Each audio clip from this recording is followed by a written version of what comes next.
So yesterday, this came out, and I think we know why. Jeremy Fowler, Dan Graziano, they came out with a report. They teamed up. Yeah, they did. This is like the Galaxy of the NFL here. According to them, that there is a situation. This is all AFC North, a lot of stuff, but basically how it goes is that, quote, would Kevin Stefanski be a viable head coaching candidate if the Browns move on from him? Multiple league execs predict yes, and it says from their buzz file. And everybody arrived at the same conclusion. Why would this come out now? I think everybody knows why this would come out now, because there would be a possibility. And I think it kind of speeds up the clock on a lot of things going well. And I heard Baskin and Phelps talk about it yesterday. I think that they were right about it. I think there was not a lot that could be refuted. I heard Nick and Jonathan yesterday. I think they were right about it. And when you hear different people, you'd love to come up with a different spin, but I don't think there's very much of a different spin. Is that, yeah, there's definitely a possibility that this could happen, and you want your name out there, or your agent wants your name out there, I should say, to be into consideration, because, again, fans have a lot of power over a lot of things. Movers and shakers have a lot of power over that. And so I can't say, well, he's bracing to get let go, but you don't put this out there for no reason. Because before, like, Dan Orlovsky would get into it with people, or like Ross Tucker would get into it with Afternoon Drive. But this is a report. These are, Dan Orlovsky's an opinionist. Ross Tucker's the same thing. These are guys who played the game. They give their analysis of it, and they know these guys as coaches, men, whatever. And they can feel that way because it's their opinion. But when it comes to a report, this is a report where, hey, we've asked some people, multiple league execs, they're like, yeah, like there's definitely buzz around him. They'd be pretty excited to have him, and this could be a conversation. Now, I said earlier in the year, and I think a lot of people probably feel the same way, where I don't think that Browns fans take that as a threat. I do believe in things running their course, and I think for even a guy like Kevin could look at this and go, there's no way out of here.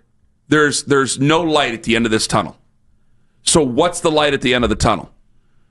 Do I find a nice landing spot? Do I do that? For the Browns, could I possibly work a trade? I mean, we've been talking about trades all over the place.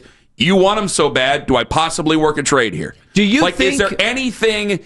I start to think that way. If we're talking about trading for Tomlin and Harbaugh and yada, yada, yada, okay, why? If it's going to go this way, because this is a report, I didn't make this up, you didn't make this up, this is an opinion. If this is a report talking to league executives here, all right, well, then maybe the Giants want to talk turkey. Yeah. Maybe the Titans want to talk turkey, even though that's awkward because we play them in just over 48 hours. I try to get us outside of the Cleveland bubble, and I'm like, if we were in another market, let's say we were in New York, and we were on WFAN, and we are talking about trading for Kevin Stefanski. What's his record the last 2 years? Like 6-25. That's just not happening. Do you really see another team next year wanting Kevin? And you know the feelings that we have about Kevin, which is very different from the feeling I think that some of the fans here in Cleveland have. But it's been bad. The last 2 years, there's no mistaking that he has not done a good job. And now you have, these moments that have been crystallized in games. I mean, you gave away play calling duties, right, to somebody underneath you so that you could have a grand vision on the sidelines. And what are you doing? Almost slack-jawed as your team on 4th and 1 is fumbling the football. They don't look organized. Like, that's not an endorsement. There's no way that you can, other than, hey, he took the Browns to the playoffs twice. That's it. I can recognize where I say, I like Kevin as a person. I like Andrew as a person, too, to be honest, when we've said that a million times. I can also recognize when a run's come to its end, where maybe a clean break needs to be made. And I do think that Sunday has something to bear with that, because these are becoming, these losses, the misses in these losses, the attention to detail is waning. So, like, when people are like, well, he hasn't lost the locker room, I don't think there's like a mutiny. I don't think there's a revolt, but we're not paying attention. And then we're rotating in guys. Why are we rotating in guys in major positions that we should protect our quarterback? And I love Mary Kay. I just happen to disagree with her, and she happened to disagree with me yesterday. And I wanted to be very respectful, and I hope it came off as respectful. But if you thought that much, if that was your franchise quarterback, if that were Baker Mayfield year one, let's be honest, you ain't doing that. You ain't doing any of that. And you didn't do any of that. So are you getting ready to win these last couple games, or are you trying to get ready for next year? And if you're trying to get ready for next year, are they a part of those plans? And if we can talk about QBs being currency all day long, well, then let's talk about other guys being currency too. Because I think even Kevin would look at this situation and go, where is the light at the end of this tunnel? Where is it? And if I don't see it and I can find a landing spot, I'm going to try to find it. It's what's best for me and my career. And at that point, depending on what we know, and we won't see the total fallout for a while here, so I don't want to shoot my mouth off on things and have to go back on it. From what we know, that may be the blessing. So this story comes out, and it's from Jeremy Fowler, ESPN, as well as Dan Graziano, and about what the buzz is about Kevin Stefanski and about his future. And somebody had written, quote, he said, I've spoken to, I believe he's been the prime candidate for several executives and coaches I've spoken to believe he'd be a prime candidate for a head coaching job elsewhere should Cleveland move on after the season. Quote, he's a good coach, experienced, two-time coach of the year. Cleveland's a hard place to win, an AFC executive said. He might need a fresh start somewhere else. Like, I don't disagree that he'll be a head coach somewhere else, somewhere down the line. My question is one, does it make you rethink any of this? Two, I got plenty of questions here. I got more questions than I have answers out of this, to be honest with you. Two, is it just Kevin, or does Andrew have to go with him? Because we got some Bubba Ventrone audio coming up where I think Bubba Ventrone might have taken a subtle shot at Andrew Berry and roster construction here. Coming up in a little bit. Three, and I got hammered about it, but I'm just going to ask. I know none of you guys think it's even possible to trade for Kevin Stefanski, but we're going to talk about all these other guys whose names are mud in the NFL possibly being traded. Maybe not mud in the NFL, but to their fan base. Why can't I talk about trading him? The worst anybody can say is no. The worst anybody could say is no on any of this.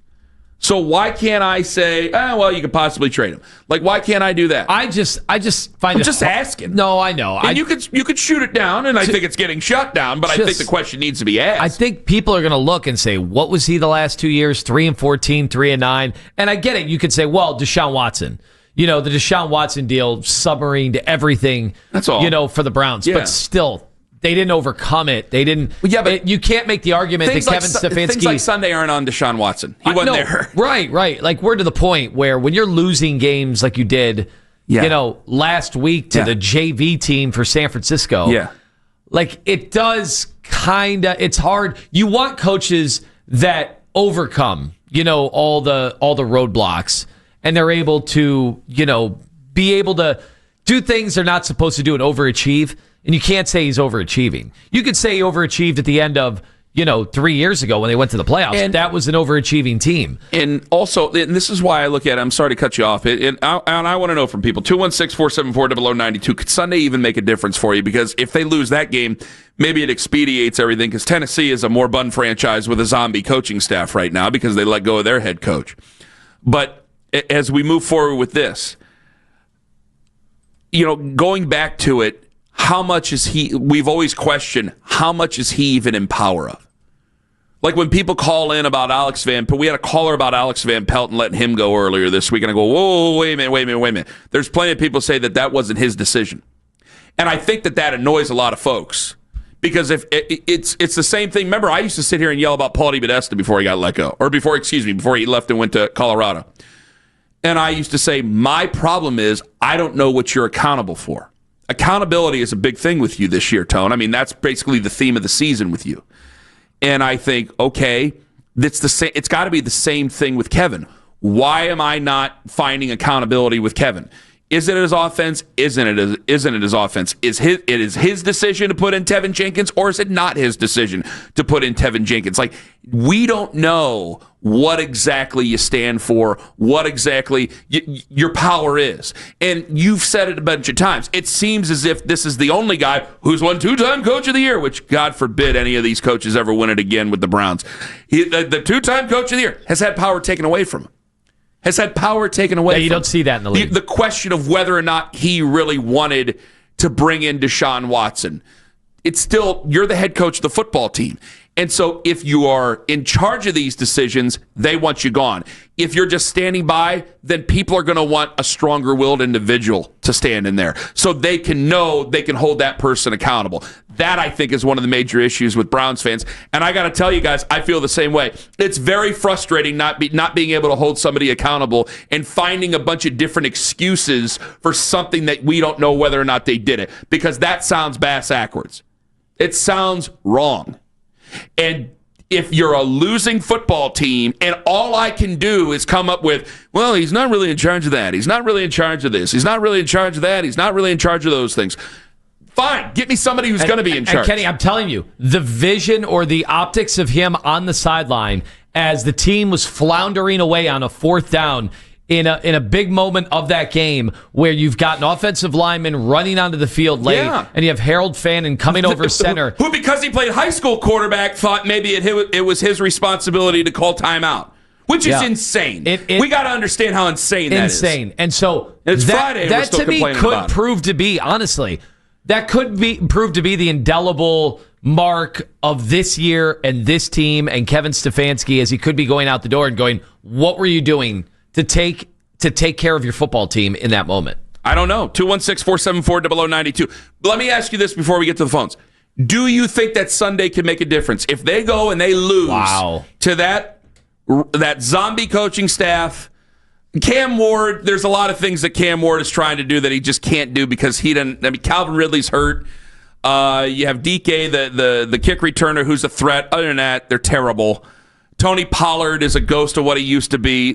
Well, I can't call him a ghost of what he used to be because the offensive line is just so god-awful bad. It's one of the worst offensive lines I've ever seen on tape, at least in a professional football uniform. So you're asking if he can't put together a game plan to beat that Tennessee team in which you are favored by 4 points, could Jimmy Haslam step in, on Sunday night, Monday morning, and finally put an end to this after 6 years? What are we doing here? And I think this could be one of those where the fan sentiment, where we know you don't want to overreact to what fans say, but there's no way Jimmy is happy with this whole experience. I mean, we can go back to the Minnesota game in London that was botched in the fourth quarter, where I told you they had season ticket holders and they had partners there as part of that trip, and they lose that game, and I'm like, Jimmy's going to remember that.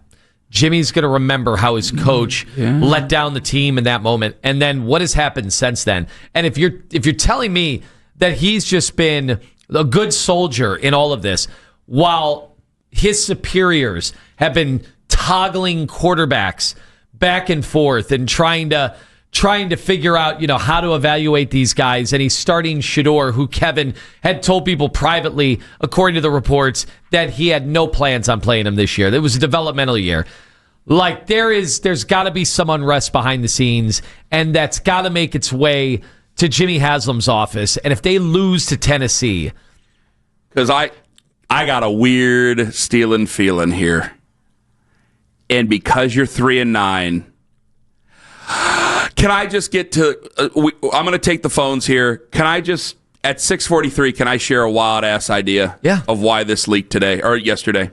Let me get to Drake in Cleveland. You're first up on the Fan. Hello, Drake. How you doing this morning? Doing Thank okay. You for taking my call. You and Anthony.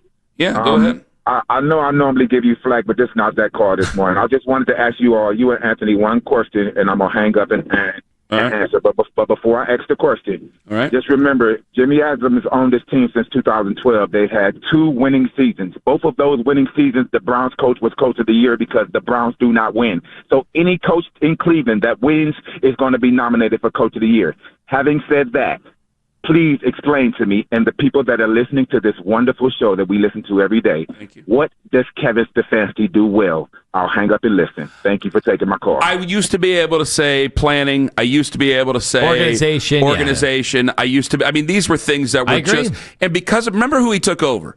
I like Freddie. Freddie was a disaster. Freddie was not organized. Freddie did not know how to put together. He didn't. He didn't know how to put together staff. He didn't know how to put together a game plan. He didn't know how to do things in game as a manager, as a head coach. He just was not qualified for the position. And because Kevin took over for him, who is organized, who does have those things there, it looks so much better. But you're 6 years into that, and now we're starting to see the things get away from him. We're starting to see the misfires in how you're bringing in guys on and off the field. Again, going back to the fourth down, go to the first fourth down that everybody is going over and there's crazy sabotage theories going on. Yeah. It's early in the game. You're in your second drive. You have Tevin Jenkins in there in a critical fourth down. Tevin Jenkins may be one of your future guys. Are you really wanting to rotate guys in on that fourth down? That's part of why I don't understand the rotational part of things here, and I don't like that. And that to me is like, are you having a feel for the game? Who's making the decision for you? But I can't help but think, as we have this conversation, something just struck me here. Because we have discussed how we want this to go on Sunday. And I think I might have an idea why this got leaked yesterday. Why Jeremy Fowler and Dan Graziano wrote this yesterday.